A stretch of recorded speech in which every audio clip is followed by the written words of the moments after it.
8 ଜିଲ୍ଲାରେ ଆଜି ସ୍କୁଲ ଛୁଟି ଘୋଷଣା। ପ୍ରବଳ ବର୍ଷା ସହ ସମ୍ଭାବ୍ୟ ବନ୍ୟା ସ୍ଥିତିକୁ ନେଇ ନିଷ୍ପତ୍ତି। ଆଜି 8 ଜିଲ୍ଲାରେ ସମସ୍ତ ସ୍କୁଲ, କଲେଜ ଓ ଅଙ୍ଗନବାଡ଼ି ବନ୍ଦ। ଉତ୍ତର ଏବଂ ପଶ୍ଚିମ ଓଡ଼ିଶାର 8 ଜିଲ୍ଲାରେ ଶିକ୍ଷାନୁଷ୍ଠାନ ବନ୍ଦ। ଭଦ୍ରକ, କେନ୍ଦୁଝର, ଯାଜପୁର, ବରଗଡ଼, ସମ୍ବଲପୁର, ସୁନ୍ଦରଗଡ଼, ଦେବଗଡ଼, ସୋନପୁରରେ ସ୍କୁଲ ଛୁଟି ଘୋଷଣା କରାଯାଇଛି।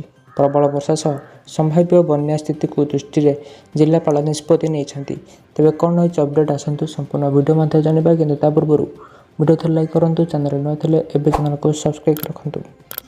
ଉତ୍ତର ପଶ୍ଚିମ ବଙ୍ଗୋପସାଗରରେ ସୃଷ୍ଟି ହୋଇଥିବା ଗଭୀର ଭୂ-ଜନିତ ବର୍ଷାକୁ ନେଇ ଏବେ ରାଜ୍ୟରେ 3ଟି ନଦୀରେ ବନ୍ୟା ପରିସ୍ଥିତି ଦେଖାଦେଇଛି। ସାଳନ୍ଦୀ, ଜଳକା ଏବଂ ବୈତରଣୀରେ ଜଳସ୍ତର ବିପଦ ସଂକେତ ଡେଇଁଛି। ବନ୍ୟା ଯୋଗୁଁ ସହରାଞ୍ଚଳ ଓ ଗାଁ ଗଣ୍ଡାରେ ପଶିଲାଣି ପାଣି।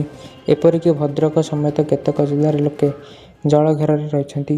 ଏହାକୁ ନେଇ ସ୍ଥାନୀୟ ଅଞ୍ଚଳବାସୀ ଆତଙ୍କିତ ଥିବାବେଳେ ରାଜ୍ୟ ସରକାରଙ୍କ ପକ୍ଷରୁ ଆଶ୍ୱସ୍ତି କରିବା ସହ ସବୁ ପ୍ରକାର ସ୍ଥିତି ମୁକାବିଲା ପାଇଁ ବିଭାଗୀୟ ଅଧିକାରୀଙ୍କୁ ନିର୍ଦ୍ଦେଶ ଦିଆଯାଇଥିବା ରାଜସ୍ୱ ମନ୍ତ୍ରୀ ସୁରେଶ ପୂଜାରୀ କହିଛନ୍ତି। ମଙ୍ଗଳବାର ବିଭାଗୀୟ ଅଧିକାରୀଙ୍କ ସହ ଲୋକସେବା ଭବନରେ ସମୀକ୍ଷା ବୈଠକ ପରେ ପୂଜାରୀ ଗଣମାଧ୍ୟମକୁ କହିଛନ୍ତି, ସୁନ୍ଦରଗଡ଼, ସମ୍ବଲପୁର, ବରଗଡ଼, ଝାରସୁଗୁଡ଼ାରେ ଏବେ ବି ବର୍ଷା ଲାଗି ରହିଛି।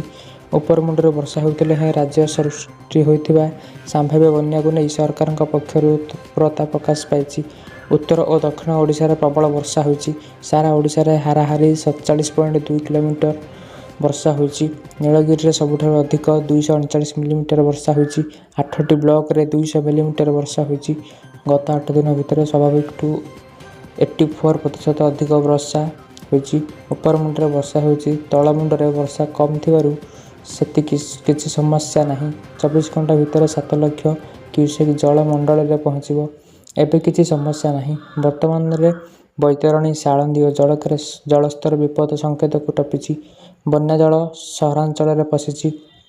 ବହୁ ଲୋକ ଜଳଘେରରେ ଅଛନ୍ତି। ଓଡ୍ରାଫ୍ ଟିମ୍ ପକ୍ଷରୁ ସେମାନଙ୍କ ଉଦ୍ଧାର କାର୍ଯ୍ୟ ଜାରି ରହିଛି। ଏନଡିଆରଏଫ୍ ଟିମ୍ ହାଇ ଆଲର୍ଟ ମଧ୍ୟରେ ଅଛି। ଭଦ୍ରକ ଓ ସୁନ୍ଦରଗଡ଼ରେ କିଛି ସ୍ଥାନରୁ ଲୋକଙ୍କୁ ଅନ୍ୟ ଜାଗାକୁ ସ୍ଥାନାନ୍ତରିତ ପ୍ରକ୍ରିୟା ଆରମ୍ଭ ହୋଇଛି। ପାଣିପାଗ ବିଭାଗ ପ୍ରାକ୍ ସୂଚନା ଅନୁଯାୟୀ ବୁଧବାର ପର୍ଯ୍ୟନ୍ତ ବର୍ଷା ଜାରି ରହିବ। କିଛି ସ୍ଥାନରେ ପ୍ରବଳରୁ ଅତି ପ୍ରବଳ ବର୍ଷା ହେବ।